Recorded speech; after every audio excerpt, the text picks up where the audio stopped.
E aí pessoal, tudo bem? Eu sou o professor Rodrigo Vilela Veiga e esse aqui é o canal do Penal. No vídeo de hoje falaremos sobre o crime de falso testemunho ou falsa perícia, artigo 342 do nosso Código Penal. Mas antes, se você não é membro do canal, por favor se inscreva, deixe lá sua curtida e lembre-se, qualquer dúvida é só deixar seu comentário que eu sempre respondo. Bom, o artigo 342 do Código Penal tem como objeto jurídico, ou seja, como norma de proteção, a ideia do quê? Do bom andamento da administração da justiça. A ideia qual que é? A ideia é que, na verdade, tu faça com que a testemunha, o perito, o contador, o intérprete, né, eles declarem no processo a verdade. Então o objetivo deste crime é que eu tenha em um processo, em um procedimento, a verdade e não uma simulação. Então por isso que eu vou punir a falsa perícia ou o falso testemunho e por isso que a proteção se dá contra quem, em benefício de quem, desculpa, da administração da justiça. Bom, vamos abordar um pouquinho mais profundamente esse crime então. Olha só, vamos lá. Bom, quais são as condutas desse crime, tá? A primeira delas, né, fazer uma afirmação falsa, ou seja, declarar um fato falso. Declarar algo que efetivamente não aconteceu. Segunda conduta possível, por isso que eu botei aqui, ó, e ou, porque pode ser as duas coisas ou uma delas apenas.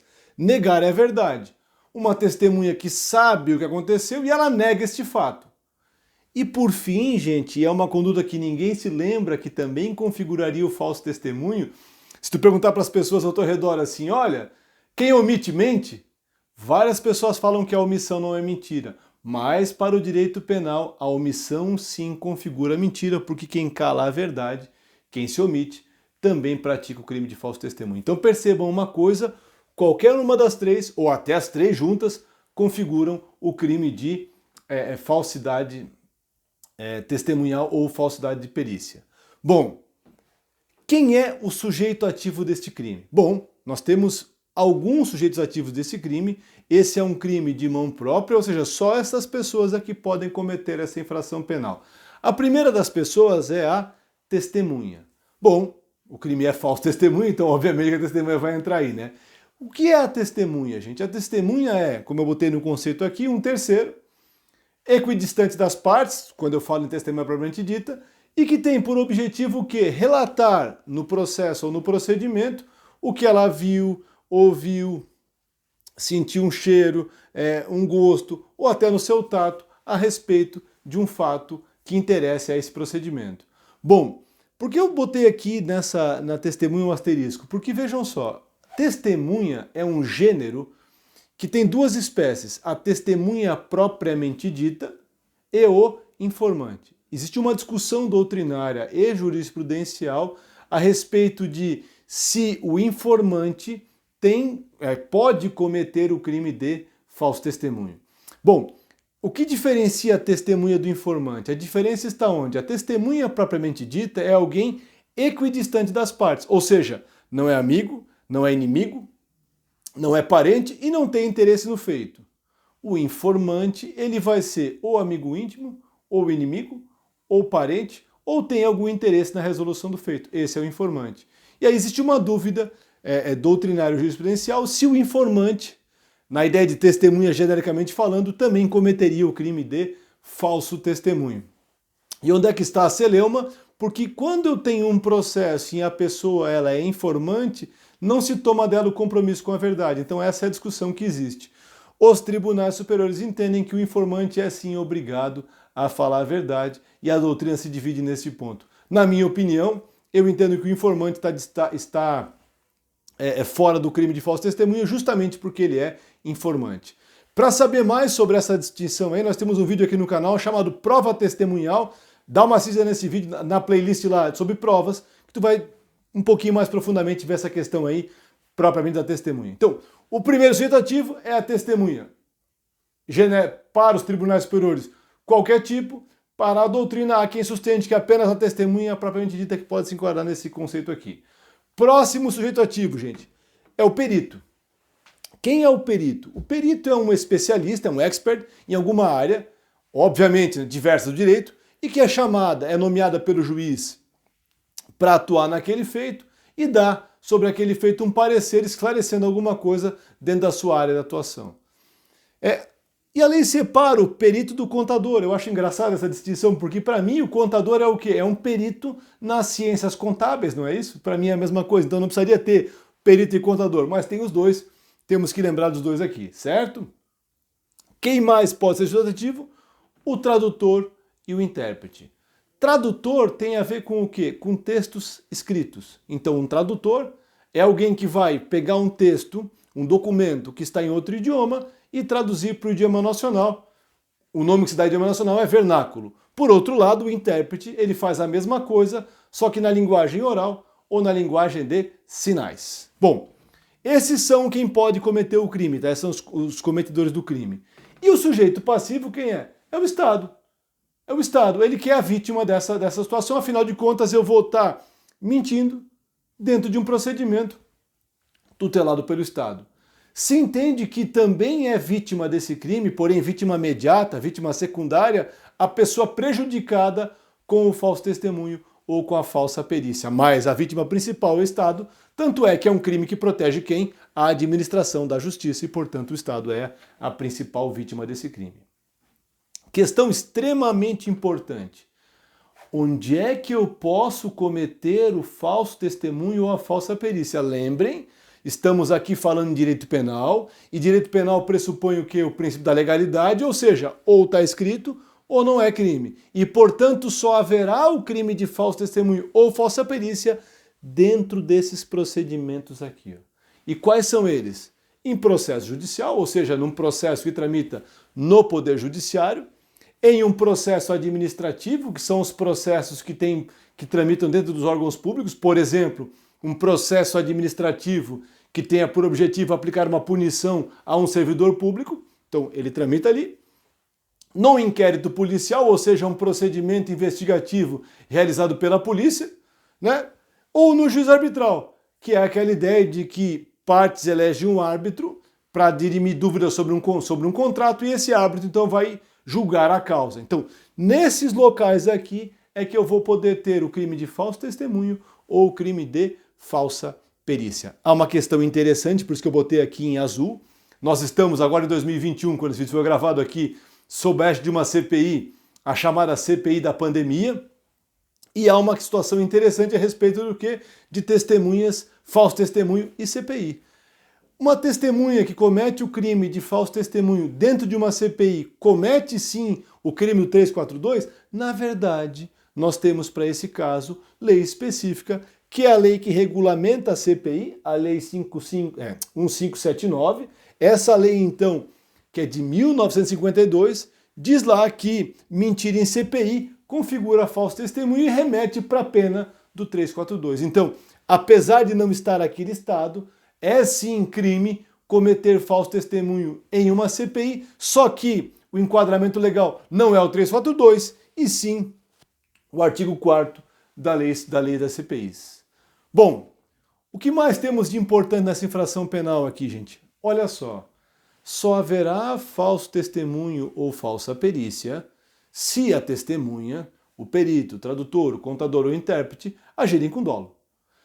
Testemunha, gente, é uma prova extremamente complicada. E por que complicada? Porque testemunhas mentem. É um fato. Testemunhas mentem. Porém, a nossa lei só pune a mentira se ela for dolosa. E testemunhas mentem porque se enganam, porque se esquecem, porque têm falsa memória. Então, várias são as causas da mentira, mas a nossa lei só vai punir o falso testemunho se ele for doloso. Ou seja, se uma testemunha se engana, se uma testemunha se confunde, se uma testemunha se esquece, eu não vou ter o falso testemunho. Em especial, gente, porque nos processos brasileiros, em especial nos processos criminais, às vezes demora muito tempo entre o fato criminoso e o julgamento do processo. E a testemunha esquece às vezes. Então, lembrem, só se pune se houver dolo. E claro, né, gente, se a mentira for sobre fato relevante. Né? Se a mentira é sobre um fato absolutamente irrelevante, eu não vou ter aí o crime de falso testemunho, é evidente. O falso testemunho ele só vai punir uma coisa que for relevante. Uma irrelevância não vai ter nenhuma consequência concreta no caso. Então, só se pune o fato se ele for doloso, só se pune o fato se ele for, né, de algo absolutamente relevante dentro do ponto do procedimento. Bom, quando é que se consuma o crime de falso testemunho? no momento que a pessoa fala o falso testemunho. Ou seja, a pessoa fez a afirmação falsa sobre, claro, fato juridicamente relevante, está cometida a infração penal. Há quem sustente que esse crime só se consuma efetivamente quando está encerrado o ato processual, ou seja, quando termina o depoimento e a testemunha então assina o seu depoimento. Aí estaria configurado porque ela não poderia mais voltar atrás, aí estaria consumada a infração penal. Mas a consumação se dá quando, no momento que ela faz a afirmação falsa, já estaria consumada a infração penal. Bom, no caso da falsa perícia, né, ou do falso laudo contábil, no momento que eu entrego o laudo, né, para as autoridades, estaria consumada a infração penal. E no caso da tradução ou do intérprete, quando eu entrego a tradução falsa, está consumado o crime. E no caso do intérprete, quando ele está, então, traduzindo alguma coisa de maneira oral, quando ele traduz de maneira errada, já estaria ali, dolosamente, é claro, consumada a infração penal. Tentativa é possível nesse caso, gente? Nós temos tentativa? Bom, existe uma situação aqui um pouco polêmica no que diz respeito ao falso testemunho. Por quê? Porque como é que eu faria para tentar um falso testemunho se no momento em que eu falo já haveria o crime? Então a doutrina se divide nesse sentido. Me parece mais lógico imaginar que só haveria falso testemunho na forma tentada se eu fizer o depoimento por escrito e esse depoimento não chegar à mão das autoridades. Aí ele teria uma tentativa de falso testemunho. Me parece essa a melhor interpretação. A falsa perícia é mais fácil, né? Porque como ela é um documento, se o documento não chegar à autoridade, eu poderia falar em tentativa de falsa perícia. Bom, continuando aqui no slide, gente, olha só, nós temos uma causa de aumento de pena nesse crime. A pena será majorada quando? Se eu pratico o crime mediante suborno. Quer dizer o que o suborno, gente? Quer dizer que alguém pagou a testemunha para que ela minta. Ou o perito, né? Ou o tradutor, ou o intérprete, ou o contador, para que eles mintam, então alguém pagou. O que mais, gente? Se for para produzir efeitos em processo criminal. Por que isso? Porque o processo criminal é que impõe ao sujeito, ao cidadão processado, a punição mais grave. Consequentemente, é muito mais sério, né, que se cometa um falso testemunho ou uma falsa perícia num processo criminal do que em outros processos. Por isso a majoração da pena. Da mesma forma, no caso de ações cíveis, quando eu tenho como partes quem? A União, os estados, municípios, ou seja, a administração pública. Por quê? Porque se a administração pública é parte num processo, todos nós, enquanto sociedade, estamos envolvidos nele. Por isso que a pena também ela é maior, por isso a ideia de aumentar a pena nesse sentido. Vamos lá, pessoal, vamos lá que estamos indo bem. Vamos lá, olha só. Isso aqui é extremamente importante. Muitas pessoas esquecem desse ponto aqui. Isso aqui é extremamente relevante, seja para fins práticos, para fim da vida prática de quem vai trabalhar aqui na área criminal, seja para quem vai fazer concurso público. Por quê? O falso testemunho, ele admite retratação. O que significa isso? Presta atenção, olha só. O fato deixa de ser punível. Ou seja, não haverá nenhuma consequência de ordem criminal para aquele que anteriormente, né, praticou o falso. Então isso é extremamente importante. Quando? Quando antes da sentença a pessoa se retrata e declara a verdade. Então, vejam que interessante. Então, uma testemunha mentiu. Um tradutor traduziu erroneamente um documento. Né? Um contador fez uma perícia contábil, né, viciada. Essas pessoas, se procurarem o juiz antes de que ele dê a sentença e agora retratarem a verdade, não serão mais punidos. Isso é muito importante, a gente. Por quê? Porque é uma causa de retratação que apaga o fato criminoso. Então, olha só, testemunha mentiu, qual é a saída dela para não ser condenada? Basta fazer o quê? Retratar agora a verdade. Bom, o que mais, gente, importante nesse crime aqui? Olha só, esse crime é de ação penal pública e incondicionada, como assim? O crime de falso testemunho, então, se processa mediante o Ministério Público ingressar com a denúncia, independentemente da vontade de qualquer pessoa. Por quê? Porque o interesse envolvido é o da administração da justiça. Cabe nesse crime o famoso acordo de não persecução penal. Rodrigo, o que é o acordo de não persecução penal? Gente, está lá no artigo 28, letra A do CPP, é um acordo que tu faz com o Ministério Público para não responder o processo. Eu não sei o que é isso. nós temos um vídeo aqui no canal sobre acordo de não persecução penal. Vá lá e acessa o videozinho lá, se tiver dúvida, manda que eu respondo sempre, lembra disso? Bom, olha só, para acabar o vídeo agora, gente, olha só, mais 3 questões agora bem interessantes. Primeiro, quem julga esse crime? Aí depende. Depende do quê? De onde é que tu causou a mentira. Como assim? Se, por exemplo, eu estou em um processo criminal que tramita na Justiça Federal e lá eu minto, quem vai julgar o falso testemunho? Justiça Federal.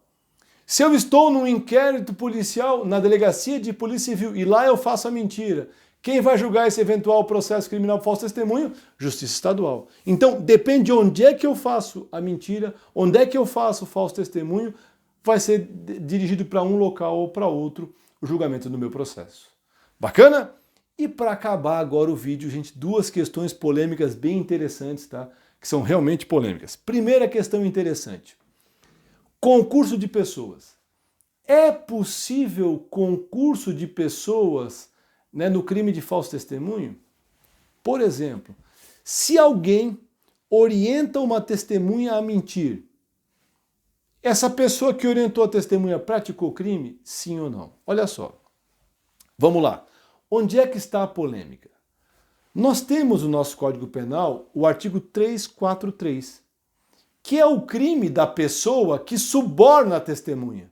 Então, se alguém subornar uma testemunha para ela mentir, qual é o crime dessa pessoa? Artigo 343, e se a testemunha mente, qual é o crime dela? O 342, com aumento de pena por ter sido subornada. Então, nessa situação, esse pagamento do suborno vai implicar 2 crimes diferentes, um para a testemunha e um para quem subornou, fugindo aí da teoria monista da teoria monista do direito penal. Por esse motivo fica a pergunta: se eu não pago nada, mas eu peço a testemunha, testemunha, mente lá em meu favor, e agora, eu estou cometendo também o falso testemunho? Bom, os tribunais superiores, como mostra aqui esse julgado aqui do STJ, têm o entendimento de que sim, é possível a participação no falso testemunho. Então, por exemplo, se um advogado ele instrui uma testemunha a mentir, e a testemunha mente, instruído pelo advogado, para o STJ, o advogado seria partícipe no crime de falso testemunho.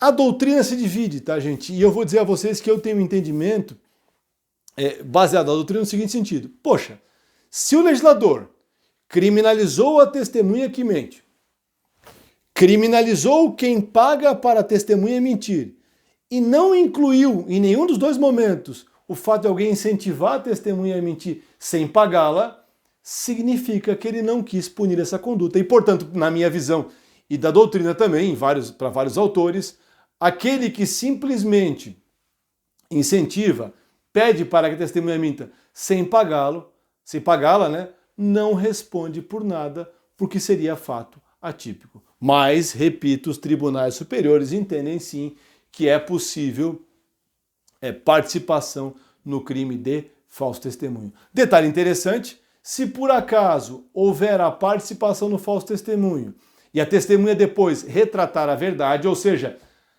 o advogado vai lá e orienta a testemunha, ô testemunha, mente para mim aqui, a testemunha mente, a testemunha se arrepende, procura o juiz e agora fala a verdade, como é que fica a situação do advogado que teria então incentivado a testemunha a mentir? Vamos voltar um pouquinho aqui, gente, olha só, vamos voltar um pouquinho aqui e vamos ver como é que está escrita essa questão aqui do parágrafo 2º. Olha que interessante, ó. O fato deixa de ser punível e não a pessoa. Sendo assim, se por acaso, admitido, é claro, né, admitindo-se a participação de alguém no falso testemunho, se a testemunha por acaso se retratar, essa retratação também vale para o partícipe. Isso é bem importante porque aqui fala em o fato deixa de ser punível, tá? E para acabar o nosso vídeo, gente, olha só, para acabar, vamos lá, força aí, rapidinho. Para acabar aí a segunda questão polêmica, estamos chegando lá, calma aí que é devagar aqui a mudança aqui do negócio. Olha só, a testemunha, alguém chamado na condição de testemunha, pode mentir sem cometer o crime de falso testemunho? Ou seja, ela pode, de repente, eu vou até melhorar a pergunta, O mentir ficou ruim aqui, eu vou até falar diferente. A testemunha, então, chamada para depor nessa condição, pode se recusar a depor ou até pode mentir? Essa questão é extremamente interessante. Por quê? Porque o que interessa nos processos criminais, nos procedimentos criminais, não é o nome que se dá à pessoa. Então, se eu chamo uma pessoa que está sendo investigada em um procedimento na condição de testemunha e ela realmente é investigada, essa pessoa pode sim se recusar a depor, porque ela não é testemunha, ela é investigada, e o investigado tem o direito ao silêncio, ou ela até pode mentir, porque o investigado também tem esse direito de mentir. Portanto, gente, é importantíssimo no direito penal, não interessa se eu chamo como testemunha ou se eu chamo como outra coisa, o que interessa é o que ele é de verdade. E mais, esse julgado aqui do STJ mostra isso, e mais, se eu sou chamado na condição de testemunha, mas algo que eu vá responder possa vir a me incriminar, sobre este ponto eu posso ficar em silêncio e eu até posso mentir. E aí vem uma questão interessante. Qual é o limite? Só quem sabe é a própria pessoa que está falando. Por que isso? Porque como é que eu vou saber qual é o fato que ela está escondendo de mim, se só ela que sabe e eu não sei? Vocês entendem isso? Então é importante. Quem vai dizer o seu limite, quem vai falar onde ela pode ou não falar, é a própria pessoa. Então, vejam bem, se eu chamei alguém na condição de testemunha e ele na verdade é um investigado, essa pessoa pode sim tanto ficar em silêncio como mentir sem responder pelo crime de falso testemunho. Pessoal, esse foi o vídeo de hoje. Qualquer dúvida, deixa lá o seu comentário. Até o próximo vídeo. Um abraço!